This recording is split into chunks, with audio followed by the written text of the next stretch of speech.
क्लासाव थांलायनोसै जोंहा नै ओंखाम उखैबाय मादो बेटांखो जों साबो मोनलोङाखै साहा लोंनोबो फैयाखै जोङो डाइरेक्ट ओंखामखौनो जानो फैखाबाय ओमफ्राय दायो क्लासाव थांखानोसै आरो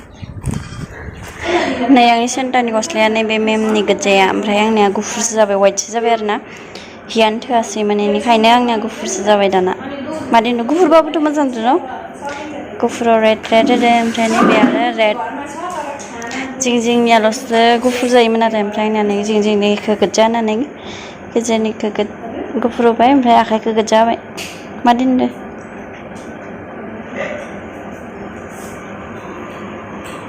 केनेका देखाबायसै मुथु थांलायनोसै डिउटिफोर जोंनिया कक'लेण्डआवसो डिउटियाबो एखानोसो एकदमबारे इयाव थाफायनायनिफ्राय लायखा नालाखौ सेलफि लानो थांदो बे साननैसोआ बेनिनो भिडिअ ब्लग माने होबाय थानाय जादों आरो ना माने बेयाव थाफायनायनिफ्राय नङाबा मायाव थांनानै मा ब्लग होगोन दिसन आं ओमफ्राय आं नोंथांमोननो मोननैसो सेयार खालामनो सानदों आरो ना बेयाव कुमारिघाटायाव आरसिटिसि अरे कहना क्या चाहते हो आरसिटिनिफ्राय माने माबा फैबाय थायो आरो ना जेनेबा बिदि क्लास फैबाय थायो आरो काटिंनि पुतला बानायनाय ओमफ्राय बिदिनो मेकआपनि ओइ नालाखर सिखावफोरा ओइ लानो थांजोब्बाय बिदिनो माबा माबि आरो जेनेबा बिउटि पार्लारनि ओमफ्राय कुकिंनि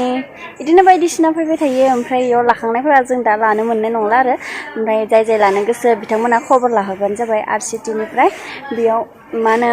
खारिनि राइट साइडथिं जायो आरो ना आरसिटि अफिसा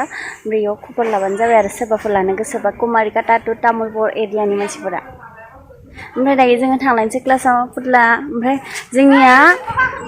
ओइ नालाखर सिखावा नालाखराव गाखोनांदों ओमफ्राय जोंनिया माबाबारै लास्ट डेट आरो ना सनिबारै जोबगोन 13 डेसल'सोमोन जोंनिया 17निफ्राय 29 लागै ओमफ्राय दायो 29 खालि जोबगोन 29 खालि एग्जाम जागोन आरो ना लास्ट खालि एग्जाम जायो लास्ट खालिनि खानसे सिगाङाव एग्जाम जायो बेनि उनाव लास्ट खालि सार्टिफिकेट होयो ओमफ्राय थाङो आरो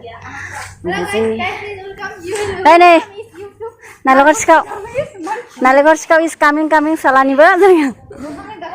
नोंथांमोना इन्टारेस्टेड नायलांबाय थादों जोंनि ब्लगखौ ओमफ्राय जों मा बानायखांखो मिथिगोना जोङो बानायखांबाय सेन्टा क्लज दिनै बानायबोगासिनो आरो ना ओमफ्रायनो पुतलाया रुमावसो थाबोबाय ओमफ्राय टेडि बियार फार्स्टआवनो डगि बानायदो बेनि टेडि बियार बेनि उनाव रेबिट बेनि उनाव स्वान बेनि उनाव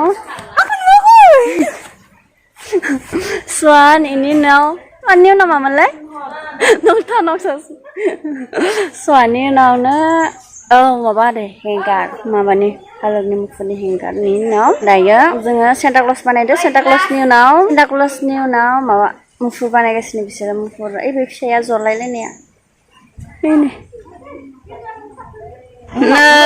नै जोंना नालेंखरा थाइबाखा थाइसे थाइनै थाइथाम थाइब्रै थाइबा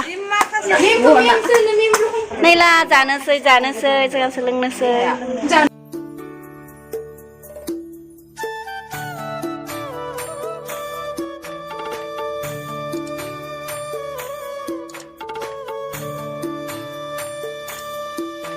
ये देखो खना हेन्डमेड आखाइजों बानायनाय बरिया नुदोंना कमेन्टआव खिन्थाहर दे बरिया नुदोंबा नै आं बानायनाय गलाब बिबारा जाबाय दैनि बिबारा गेवलांदों गाननानै नै येल्ल' बानायगासिनो पार्पल पिंक नै पिंक आयावबो दङ नैबे रेड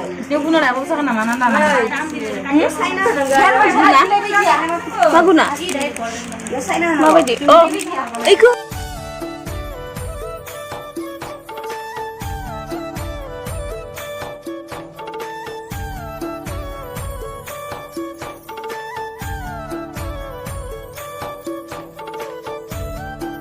जाबाय नैला रेडि नैला बरिया नुदो हिट तामाम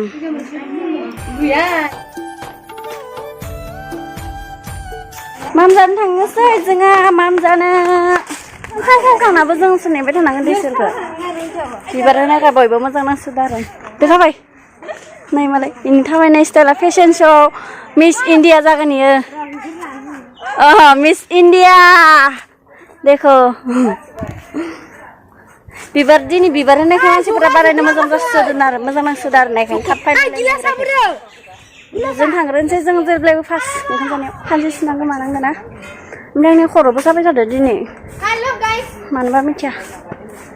बोथोरानो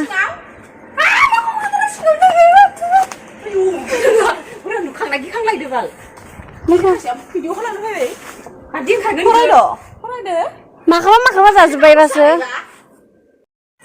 माखौबा फरायनो थांदों जों माखौबा नै जोंनिया दिनै मस्लिनि खर' बावसो ओमफ्राय उदैया गैबावा लाजाया गैया ओमफ्राय नैबे फल आरो आलु भाजा दालि फैथ'वाखै नैबे सार जानोसै आंखौ बानायबाय मा दोनदो नै आंखौ बानायदो मा दोनदो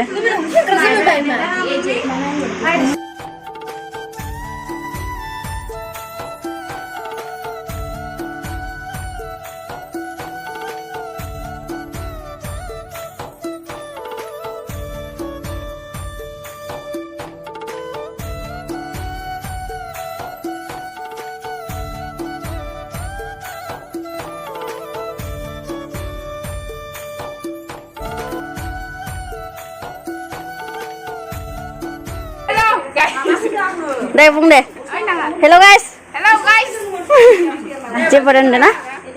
नै पिंक मोनसे आंनि नैबे पिंक मोनसे हाबगासिनो ओमफ्राय बाखि सोरबा सोरबा मिथिया लोगोफोर नालेंखर सिखावफोरा नालेंखर जागासिनो बिसोरो बे दंफांनिफ्राय नालेंखर खावना लाना फैनायसो नङालै ओरैनो होनदो सिरिनायसोमोन ओमफ्राय दायो लेमगासिनो ओमफ्राय दायो जागोन जोङो आधा क्लासनि मानसिफोरा थांजोब्बायानो खानै एसेबांल'सो बानायगासिनो दे मोजाङै दान थाब थाब जानांगौ लुगैसोबाय आङो बेखौ नाबाय बेसरा गथ'आ हायानो सिंगावदो नै गोसोम कालि नै लाजिदो खासेया बिगुर लाबोदो जासिगोन ने खासेया मिथिङे गोसोखांदो नोंखौ नुदों जासिलायदो आंनि बिजिया मिथिङो ओइने आब' इनाव सोंलाय आब' मिथिङो लाय न' नै रेडि खामानि मावनो थाखाय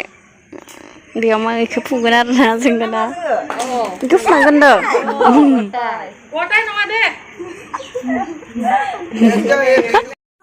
लाइनबो गैला लोगोफोर मोनाबाय ओमफ्राय बे चार्जार लाइटजोंसो होजोंना दोनगासिनो आरोना इनभार्टार दुगैहांनायखाय खास्लिमा दोनदों आंखौ दासो दुगैहांदों ओमफ्राय खर'बो एसे सादैयाव थानाय मानसिफोरा बेयाव फैनाय मानसिफोरा गासैबो लोमजाजोबदों आरोना आंखौबो दिनै खर' सादों बोथोरजों जादों गरम